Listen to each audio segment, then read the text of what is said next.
The tragic fall of Laura Dahlmeier. From biathlon glory to a frozen grave on Layla Peak. Laura Dahlmeier was no ordinary athlete.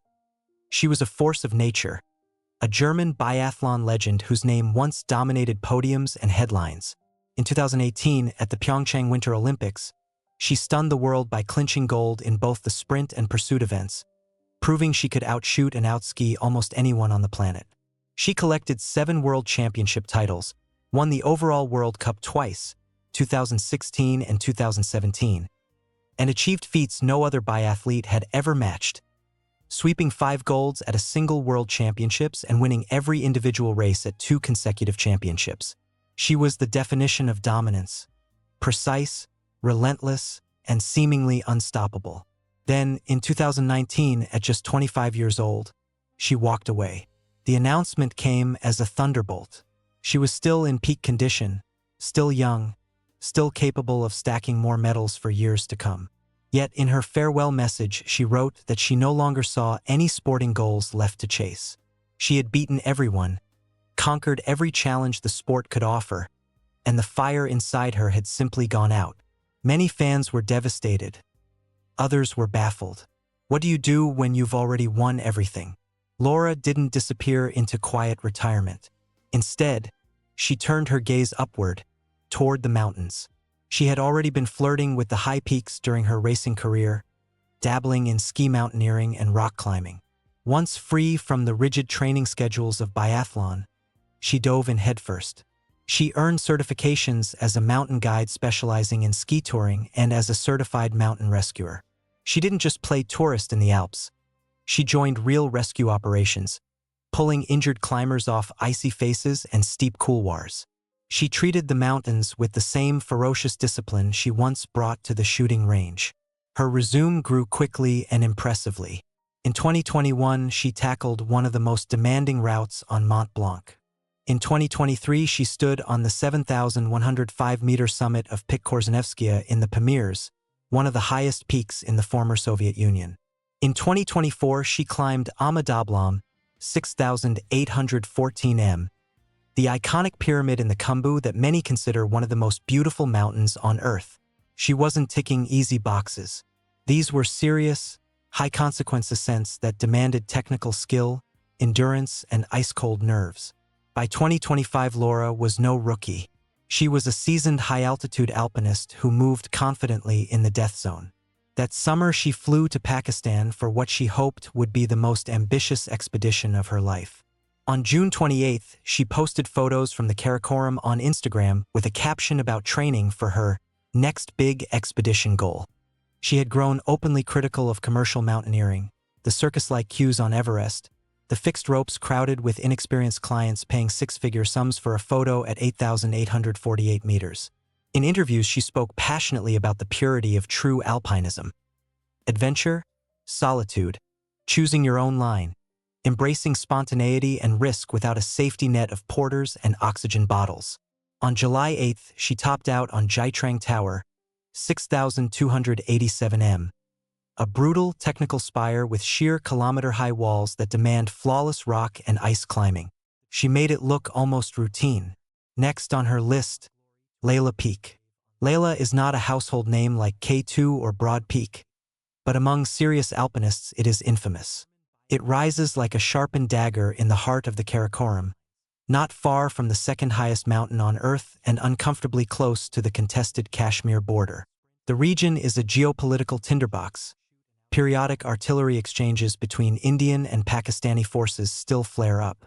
Layla itself is a perfect pyramid of steep, exposed rock and ice, with faces that drop away at angles close to vertical.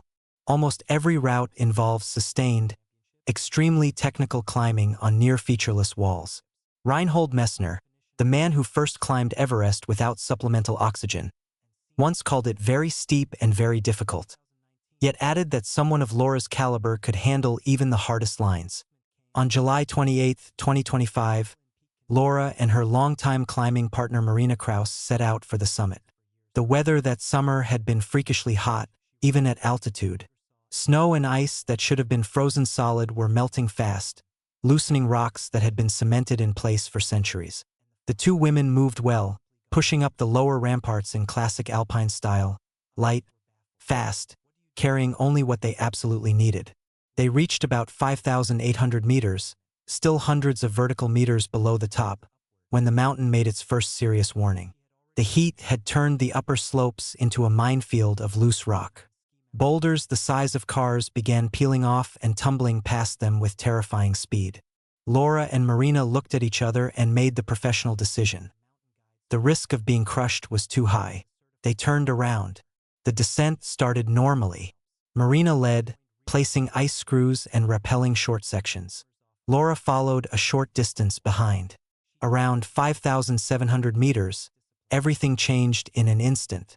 A massive rock broke free above them. It hurtled down the face and struck Laura directly. Marina, already at the next anchor, watched in horror as the impact threw her partner backward against the wall.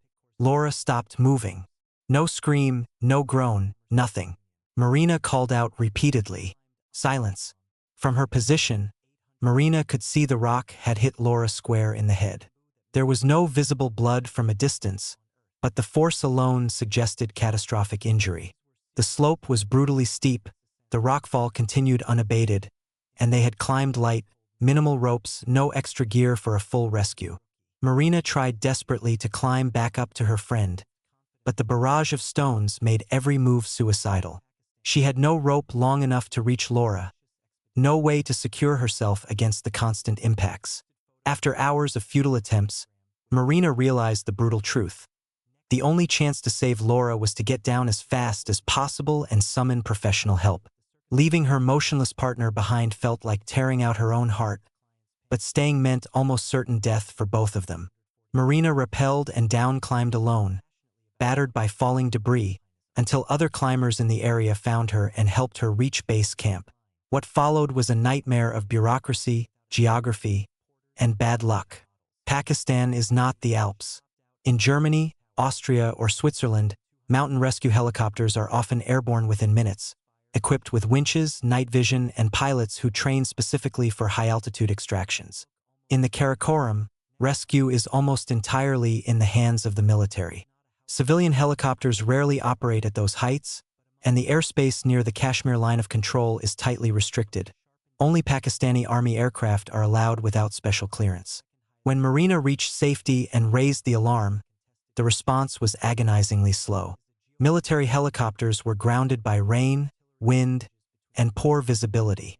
Ground teams, for elite international climbers, including the renowned German alpinist Thomas Huber, 3 Americans, and local porters, set off on foot but were forced to stop when darkness and storm conditions made further progress impossible. The next day, a helicopter finally flew overhead. From several hundred meters away, observers reported seeing Laura motionless, no signs of life. Whether she was already dead from the head trauma, or whether she was still breathing but unconscious and hypothermic, no one could tell. No one ever got close enough to confirm. By the evening of July 29th, just 24 hours after the accident, rescue operations were officially called off. The combination of unrelenting rockfall, deteriorating weather, and the extreme technical difficulty of the terrain made any further attempt too dangerous for the rescuers. Even the suggestion of bringing in foreign helicopters was never seriously considered because of the military restrictions in the border zone. On July 30th, Laura's manager released a statement confirming her death and reading from her written will. In the event of a fatal accident in the mountains, she did not want anyone to risk their lives trying to recover her body. She wanted to remain where she fell. Her family supported the decision, asking that her final wishes be respected. Thomas Huber, who had been part of the ground team, echoed the sentiment. Laura was a mountain woman. Now she rests on a beautiful mountain. Any recovery would put rescuers in unacceptable danger, and she would never have wanted that. The president of Germany, Frank-Walter Steinmeier, paid tribute. Like so many in our country, I followed her situation with anxiety and hope until the very end. Laura Dahlmeier was an ambassador for Germany in the world, an example of a peaceful, joyful, and borderless life. That is how we will remember her. The story is shocking in its suddenness and its cruelty. One moment a world-class athlete is chasing a dream on one of the planet's most spectacular peaks. The next, a single falling rock ends everything. The decision to abandon rescue efforts so quickly, when she might still have been alive, feels almost incomprehensible to outsiders. Yet those who know the Karakoram understand the calculus of risk. In the Alps, teams might have kept trying for days. In Pakistan, the margins are razor-thin. This is not the first time politics and geography have doomed a stranded climber. The case of Natalia Nagovitsina on Pic Pobeda in the 1990s is hauntingly similar. Foreign rescue teams stood ready with modern helicopters, only to be blocked by bureaucratic and logistical barriers. Instead, a poorly equipped Mi-8 was sent up and crashed, killing the crew and injuring others. Weeks of effort produced no success and a trail of additional casualties. Laura's story ended in less than 48 hours and no additional lives were lost. Some call that pragmatic. Others call it abandonment. The mountains do not care about medals, records, or fame. They are indifferent to whether you are the greatest biathlete of your generation or a weekend hiker. They simply demand respect, and when they are disrespected, through heat waves melting ice that should hold rock in place, or through underestimating the political realities of a disputed border, they take what they want. Laura Dahlmeier chose the mountains over safety nets long ago. She climbed without crowds, without oxygen, without guarantees. In the end, the mountains chose to keep her. She was 31.